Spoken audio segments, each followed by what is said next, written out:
Morning. Morning. എന്തൊക്കെയുണ്ട് വിശേഷങ്ങളൊക്കെ? നല്ല വിശേഷം. തെരഞ്ഞെടുപ്പിന്റെ ചൂടായിരിക്കും. തിരക്കാണെന്നറിയാം. എങ്കിലൊരു 5 മിനിറ്റ് നമുക്ക് ചില കൊച്ചു കൊച്ചു കാര്യങ്ങൾ ചോദിക്കണം. അറിയാമോ? ഞാൻ വർക്കിന് പോകാൻ ഇറങ്ങുമായിരുന്നു. അപ്പൊ കാപ്പിയൊക്കെ ഉണ്ടാക്കിയോ? പിന്നെ സ്വന്തമായിട്ട് പാചകം ചെയ്ത് വെച്ചിട്ടാണ് പറഞ്ഞത്. പിന്നല്ലാതെ എനിക്ക് ഇവിടെ ഇപ്പൊ പക്ഷെ എന്റെ മരുമക്കൾ രണ്ടുപേരും കൂടെ ഉണ്ട്. അതുകൊണ്ട് എനിക്ക് വലിയ ഉത്തരവാദിത്വമൊന്നും ഇല്ല കേട്ടോ. രാവിലെ കാപ്പി അപ്പം കറിയാണ്. അതിന് കറി വെച്ചിട്ട് ബാക്കി എല്ലാവരും നോക്കിക്കോളും. ഞാനിപ്പോ പോയിട്ട് വരുമ്പോഴത്തേക്ക് എല്ലാം പെൺപിള്ളേർ ഇവിടെ ഇല്ലാതിരുന്നതിന്റെ കുറവൊന്നും മാറി. രണ്ടുപേരും ഉണ്ട്. കാര്യങ്ങളൊന്നും ചോദിക്കട്ടെ.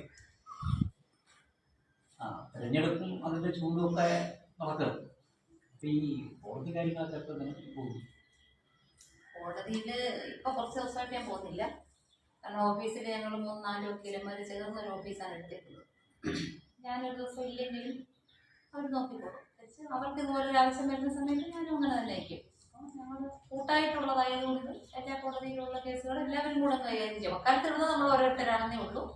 പക്ഷെ കൈകാര്യം നോക്കുന്നത് നമ്മൾ കൂട്ടായിട്ട് തന്നെ നോക്കും. അപ്പോൾ ഞാൻ ഒരു ദിവസം പോയില്ലെന്ന് പറഞ്ഞാൽ വേറെ പ്രശ്നങ്ങളൊന്നുമില്ല. പിന്നെ എമർജൻസി ആയിട്ട് ഞാൻ പോകേണ്ട സാഹചര്യം വരുന്നെങ്കിൽ മാത്രം പോയാൽ മതി. നോക്കിക്കോളും. നല്ല വക്കീലന്മാരുണ്ട് ഓഫീസിൽ. അപ്പോൾ അവരെ കൂടെ ചേർന്ന് നോക്കിക്കോളും. ഒരു മുൻകാല പരിചയം ഉണ്ട് എങ്കിലും ഒരു വീട്ടമ്മയിൽ നിന്നും പെട്ടെന്ന് ജനങ്ങളിലേക്ക് ഇറങ്ങി ചെന്നപ്പോൾ ആ ജനങ്ങളുടെ ഒരു പ്രതികരണം. ഒന്നാമത് ഞാൻ വീട്ടമ്മയിൽ നിന്ന് പെട്ടെന്ന് പൊതുരംഗത്തേക്ക് വന്ന ഒരാളല്ല. നേരത്തെ ഞാൻ അഞ്ചൽ കോളേജ് രാഷ്ട്രീയത്തിലും അതിനുശേഷം സജീവമായിട്ട് തന്നെ അഞ്ചൽ മണ്ഡലത്തിൽ സജീവ രാഷ്ട്രീയത്തിൽ തന്നെ ഉണ്ടായിരുന്ന ഒരാളാണ്. പിന്നെ വിവാഹം കഴിഞ്ഞ് കുടുംബജീവിതം ഒക്കെ ആയിട്ട് വളരെ സ്വസ്ഥമായിട്ട് പ്രത്യേകിച്ച് പ്രവർത്തനങ്ങളൊന്നും ഇല്ലാതെ എൻ്റെ ട്യൂഷൻ തൊഴിൽ മേഖലകളുമായിട്ട് ബന്ധപ്പെട്ട് കഴിഞ്ഞു വരുമായിരുന്നു. പക്ഷെ ആ സമയത്തും ഇവിടെ രാഷ്ട്രീയമായിട്ടല്ലാതെ തന്നെ ഇവിടെ ഉള്ള സമാധാന വിഷയങ്ങളിലൊക്കെ ഞാൻ ഇടപെടുമായിരുന്നു. നമുക്കറിയാം ഇവിടെയൊക്കെ പോസ്റ്റ് വേസ്റ്റ് തള്ളുന്നൊരു വിഷയമൊക്കെ ഉണ്ടായ സമയത്തൊക്കെ ഞാൻ തന്നെയാണ് മുൻപന്തിയിൽ നിന്ന് അവരെല്ലാവരെയും കൂടെ സംഘടിപ്പിച്ചതും പ്രശ്നമുണ്ടായും അത് കോടതിയിൽ കേസാക്കിച്ചതും ഒക്കെ അത് തന്നെ. ഇപ്പോൾ ഈ അടുത്തിടയ്ക്ക് ഞാൻ അതിന് പോയി മൊഴി കൊടുക്കുകയൊക്കെ ചെയ്തിരുന്നു. അപ്പോൾ അങ്ങനെയുള്ള വിഷയങ്ങളിൽ ഞാൻ നേരത്തെ തന്നെ ഇടപെട്ടിരുന്നു. രാഷ്ട്രീയമായിട്ട് ഇടപെട്ടില്ല എന്ന് മാത്രമേ ഉള്ളൂ. അല്ലാതെ വിഷയങ്ങളിൽ ഉണ്ടായിരുന്നു. അപ്പം അതുകൊണ്ട് ഇപ്പം ഇറങ്ങിയപ്പം അങ്ങനെ പുതിയ ഒരാൾ പിന്നെ ഞാനിവിടെ ചടയമംഗലത്ത് വന്നിട്ടുണ്ട്. 32 വർഷം കഴിഞ്ഞു. അപ്പം പൊതുവെ എല്ലാവരുമായിട്ടും വളരെ അടുത്ത് സഹകരിക്കുന്ന ഒരാളെന്നുള്ള നിലയിൽ എനിക്ക് വലിയ പുതുമയൊന്നും തോന്നിയില്ല. പിന്നെ അങ്ങ് വൈദക്കെട്ട് മേഖലയിലോട്ടൊക്കെ ഞാൻ പുതിയ ഒരാളായിരുന്നു. ഈ ഭാഗത്ത് ഈ നടക്കുന്ന പൂക്കോട് മേഖലയിലൊക്കെ എനിക്ക് പുതുമയൊന്നുമില്ല. ഞാൻ വേദി കാണുകയും സഹകരിക്കുകയും ചെയ്തുകൊണ്ടിരിക്കുന്ന ആളുകളാണ്. അതുകൊണ്ട് അതിനകത്ത് എനിക്ക് വലിയ പുതുമയൊന്നുമില്ല. പൊതുരംഗത്തും അത് ഔദ്യോഗിക രംഗത്തും അത് വളരെയേറെ കാലമായി. പ്രത്യേകിച്ച് ഒരു ടീച്ചർ എന്ന നിലയിൽ വളരെ സജീവമായി രംഗത്തുള്ള ഒരാൾ കൂടിയാണ്. അങ്ങനെയൊക്കെ ഉള്ളതുകൊണ്ട് തന്നെ മുൻപ് പറഞ്ഞതുപോലെ നടക്കുന്നതിലും ഈ പൂങ്കോട് മേഖലയിലും തന്നെ വളരെ സുഖരീത എന്ന നിലയിൽ ഈ മേഖലയിലേക്ക് ഇറങ്ങി ചെല്ലുമ്പോൾ ഈ ജനങ്ങൾ അവർ ആവശ്യങ്ങൾ പലതും പറയാറുണ്ട്. അങ്ങനെ പ്രത്യേകിച്ച് എന്തെങ്കിലും ആവശ്യങ്ങൾ അവർ ഉന്നയിക്കാറുണ്ട്? ആവശ്യങ്ങൾ ഒരുപാടുണ്ടല്ലോ. പ്രത്യേകിച്ച് നമ്മുടെ വാർഡിനെ സംബന്ധിച്ച് ഒരുപാട് ആവശ്യങ്ങൾ ജനങ്ങൾക്കുണ്ട്.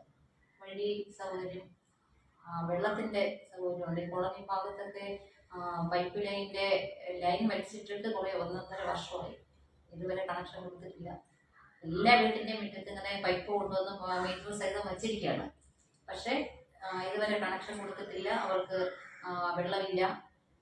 അത് ആറ്റിന്റെ കരയ്ക്കായിട്ട് പോലും അവർക്ക് കുടിവെള്ളം കിട്ടാൻ വളരെയേറെ ബുദ്ധിമുട്ട് അനുഭവപ്പെടുന്ന ഒരു സാഹചര്യം. അതൊക്കെ ഒരു ഭയങ്കര പരാതിയായിട്ടാണ് പറഞ്ഞത്. പിന്നെ അതുപോലെ തന്നെ വെട്ടമില്ലായിരുന്നു.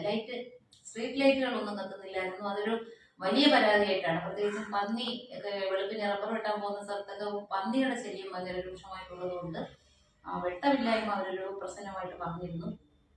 അപ്പോൾ അത് ഇപ്പൊ അവര് തന്നെ ഇലക്ഷന്റെ മുന്നോടിയായിട്ട് എല്ലാ ഭാഗത്തും ബൾബൊക്കെ കൊണ്ടിട്ടു. അതൊരു വോട്ടുപിടുത്തത്തിന്റെ ഒരു ഭാഗമായിട്ട് അത് ജനങ്ങൾക്ക് കണ്ടാൽ അറിയാമല്ലോ. ഇന്നലെ വരെ ഇല്ലാതിരുന്ന കാര്യങ്ങൾ പെട്ടെന്ന് ഒരു നിമിഷം ചെയ്യുമ്പോൾ ജനങ്ങളത് മനസ്സിലാക്കുന്നുമുണ്ട്. അങ്ങനെ കുറെ പരാതികളുണ്ട്. വഴി സൗകര്യം ഇല്ലാത്തതിന്റെ പ്രശ്നങ്ങളുണ്ട്. കോളനി ഭാഗത്തുള്ളവർക്ക് യാത്രാ സൗകര്യം ഇല്ല. ഒരു വീടിന്റെ മുറ്റത്തൂടാണ് കാറുള്ളവർ പോകുന്നത്. നിങ്ങളവിടെ വന്നപ്പോൾ കണ്ടു കാണുമല്ലോ. അങ്ങനെയുള്ള പ്രശ്നങ്ങളുണ്ട്. അതൊക്കെ പരാതിയായിട്ട് തന്നെയാണ് പറയുന്നത്. ആവശ്യമാണ് അവരുടെ. അതിനൊപ്പം ഇതുവരെ ഒന്നും ചെയ്തില്ല എന്നുള്ളൊരു പരാതിയും ഉണ്ട്. അങ്ങനെയൊക്കെ ഉണ്ട്. ഞങ്ങള് രാവിലെ തിരിച്ചത് വക്കീലുമായിട്ടൊക്കെ ഇരുന്ന് ഒരു കട്ടച്ചായൊക്കെ കുടിച്ച് വക്കീലിന്റെ വീട്ടുവിശേഷങ്ങളൊക്കെ നടന്നു പോകാം എന്നുള്ളതില്ല. അപ്പൊ മരുമക്കൾ രണ്ടുപേരും ഉണ്ടെന്ന് പറഞ്ഞു. ഉണ്ട്, ഉണ്ട്. മോനാണെന്ന് ഒരാൾ ആ, അവിടെ നിൽക്കുന്നത്. അതെ. അപ്പൊ അവരെ കൂടെ നമുക്കൊന്ന് പരിചയപ്പെടണം. അതിനിടയ്ക്കൊരു ചോദ്യം കൂടിയുണ്ട്. നമ്മളൊരു പൊതുരംഗത്തേക്ക് ഇറങ്ങുമ്പോൾ നമ്മളെ ഈ ജനങ്ങളിലിടയിൽ നിന്ന് നമുക്ക് ഏതെങ്കിലും ഒരു മറക്കാനാവാത്ത ഒരു അനുഭവം കിട്ടും. ചിലപ്പോൾ അവരുടെ നല്ല കാര്യമായിരിക്കും, ചിലപ്പോൾ അവരുടെ വിഷമ കാര്യങ്ങളായിരിക്കാം. എന്തായാലും ശരി, നമ്മുടെ ഒരു അനുഭവം, അങ്ങനെ എന്തെങ്കിലും ഒരു അനുഭവം ഈ തെരഞ്ഞെടുപ്പുമായി ബന്ധപ്പെട്ടോ അല്ലെങ്കിൽ ഈ സ്കൂൾ വർക്കിനിടയിൽ വയ്ക്കുന്നുണ്ടായിരുന്നു. മനസ്സിന് വിഷമം തോന്നുന്നതും സന്തോഷം തോന്നുന്നതുമായിട്ടുള്ള ഒരുപാട് കാര്യങ്ങളുണ്ട്. അത് പറയുന്നത് നമ്മൾ പ്രത്യേകിച്ച് നമ്മുടെ ഒന്നാമത് ഈ കോളനി ഭാഗത്തുള്ള ആ ഒരു വഴിയുടെ പ്രശ്നം നമുക്ക് ഭയങ്കര മാനസിക ബുദ്ധിമുട്ടുണ്ടാക്കുന്നതാണ്. കൊച്ചു കുഞ്ഞുങ്ങൾ വരെ ആറ്റിന്റെ അരിവ് ഭാഗത്തൊക്കെ നിൽക്കി അങ്ങോട്ടൊരു ആറിഞ്ഞ് വീണുകൊണ്ടിരിക്കുന്ന സ്ഥലത്തോട്ട് അവർക്ക് സഞ്ചരിക്കാനുള്ള സ്വാതന്ത്ര്യമില്ലാതെ നമ്മൾ നടന്നു പോകാൻ തന്നെ ഒരു ബുദ്ധിമുട്ടാണ്. ഒരു കല്ലിനകത്തുനിന്ന് വേറെ ആരുടെയെങ്കിലും കൈ പിടിച്ചൊക്കെയാണ് നമ്മൾ താഴോട്ട് ഇറങ്ങുന്നത്.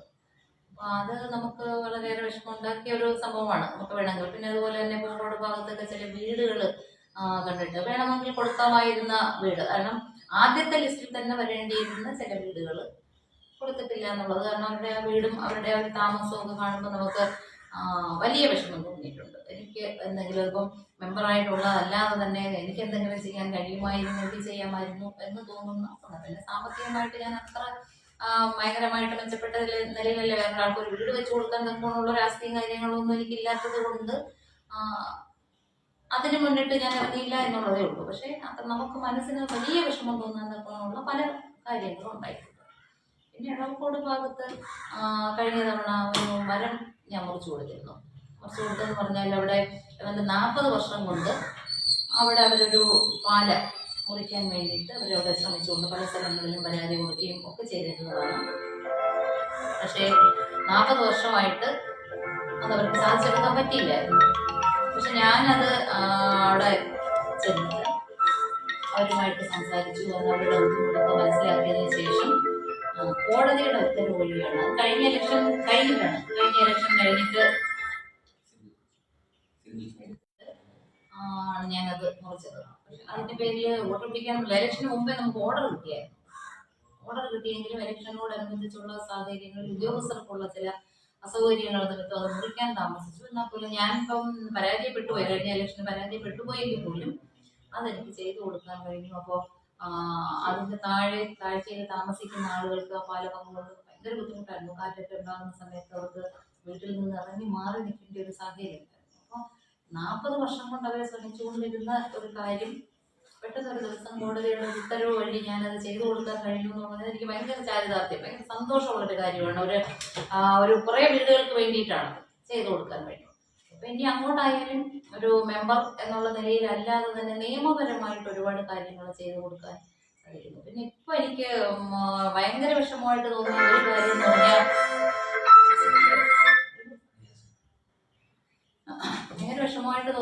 എന്ന് പറഞ്ഞാൽ ഇവിടെയാണ് കമ്മീഷൻ കടയുടെയൊക്കെ ഒത്തിരി അന്നേരത്തെ പൊക്കത്ത് ഒരു വീട് പൊളിച്ച് മാറ്റിയിട്ട് മണ്ണെടുത്ത് മാറ്റാതെ അത് ചില നിയമപരമായ ചില സാഹചര്യങ്ങളായിരുന്നു, കോടതി ഉത്തരവും ഒക്കെ അതിനകത്തുണ്ട്.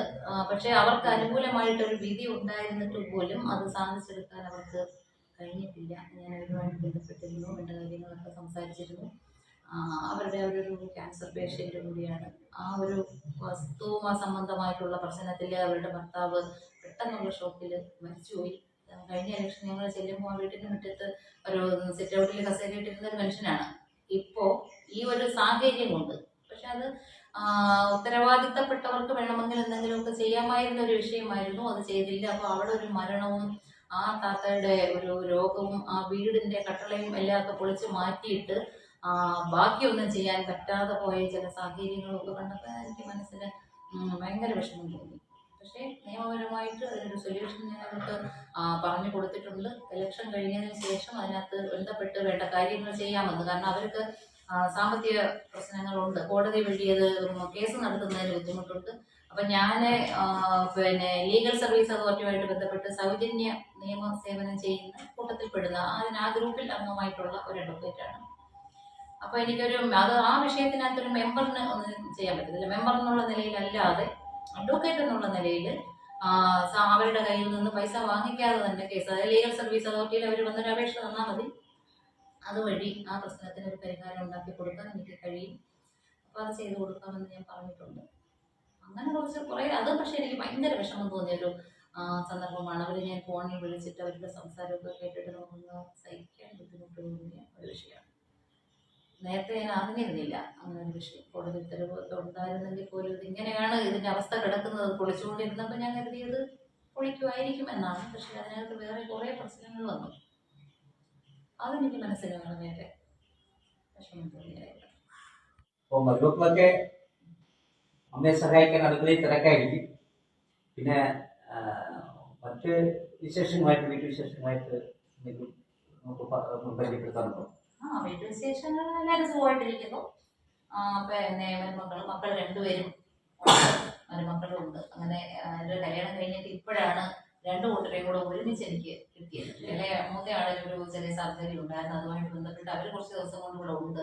അപ്പോൾ ഇളയാൾക്ക് ലീവായിട്ട് അവർ വരുന്നത് പ്രമാണിച്ച് ഇവർ കുറച്ച് ദിവസം കൂടെ വർക്ക് ഫ്രം ഹോം എടുത്തിരിക്കുകയാണ് മൂത്തയാൾ. അപ്പോൾ രണ്ടു കൂട്ടരും കൂടെ ഉണ്ട്. അപ്പോൾ എനിക്കിപ്പോൾ ഇറങ്ങി പോകുമ്പോൾ വേറെ ബുദ്ധിമുട്ടൊന്നുമില്ല. രാവിലെ ആര് വിളിക്കുമ്പോൾ അപ്പോൾ ബാഗ് എടുത്ത് അവരുടെ കൂട്ടത്തിലൊക്കെ പോവുകയാണ്. വൈകിട്ട് കയറി വരുമ്പോഴത്തേക്ക് പിള്ളേർ രണ്ടുപേരും കൂടെ എല്ലാം ശരിയായിക്കോളും. കാരണം എനിക്ക് എൻ്റെ വീട്ടിൽ പെൺകുട്ടികളില്ലായിരുന്നു എന്നുള്ളൊരു അവർ വിഷമം മാറി കിട്ടിയിട്ടുണ്ട്. കാരണം ഉത്തരവാദിത്തമായിട്ട്. അതുപോലെ തന്നെ എൻ്റെ കാര്യങ്ങളിലും അതെ, ഉമ്മാർ രണ്ടുപേരും ഒന്നും ശ്രദ്ധിക്കത്തില്ല. അമ്മയുടെ മുടി ധരിച്ചിരിക്കുന്നെന്നോ അല്ലെങ്കിൽ അമ്മ മാല എടുത്തിട്ടില്ലെന്നോ ഇതൊന്നും ഉമ്മാർ ശ്രദ്ധിക്കത്തില്ല. മാല എങ്കിലും എടുത്താണെന്ന് ചോദിക്കും. പക്ഷെ ഉമ്മയുടെ അമ്മ അങ്ങനല്ല. അവർ ആ കാര്യങ്ങളിലൊക്കെ കുറച്ചുകൂടെ ശ്രദ്ധിക്കും. അമ്മ അത് ചെയ്യും, ആ സാരിയോട് ഈ സാരിയോട് എന്നൊക്കെ പറഞ്ഞ് കുറെ നിർദ്ദേശങ്ങൾ വയ്ക്കും. പിന്നെ ഇലക്ഷൻ പ്രവർത്തനത്തിന്റെ ഭാഗമായിട്ട് ഒരു പുറത്തോട്ട് മീറ്റിങ്ങുകളിലൊക്കെ പങ്കെടുക്കാൻ വരുന്നുണ്ടെന്നുള്ളതല്ലാതെ ഇവിടെ ഇരുന്നുള്ള ഓൺലൈൻ വർക്കുകൾ ഒരുപാട് രണ്ടുപേരും കൂടെ എനിക്ക് ചെയ്യുന്നുണ്ട്. ക്യാമ്പയിൻ സംഘടിപ്പിക്കുന്നതിനൊക്കെ ആയിട്ടുള്ള ഓൺലൈൻ വർക്കുകളൊക്കെ അവർ ചെയ്തു തരുന്നുണ്ട്. ഒരു വീട്ടിൽ എനിക്ക് വേണ്ടിയിട്ട് വർക്ക് ചെയ്യുകയാണ്. മക്കളോടൊപ്പം മരുമക്കളോടൊപ്പം സന്തോഷമായൊരു കുടുംബജീവിതവും പൊതുരംഗത്ത് ഇന്ന് നിൽക്കുന്നതിനേക്കാൾ കുറച്ചുകൂടി ഊർജ്ജസ്വലയായി കാണപ്പെടട്ടെ എന്ന് ഞങ്ങൾ പ്രാർത്ഥിക്കുന്നു. സാക്ഷി ടിവിയുടെ എല്ലാ വിജയ ആശംസകളും നേരുന്നു. തീർച്ചയായും.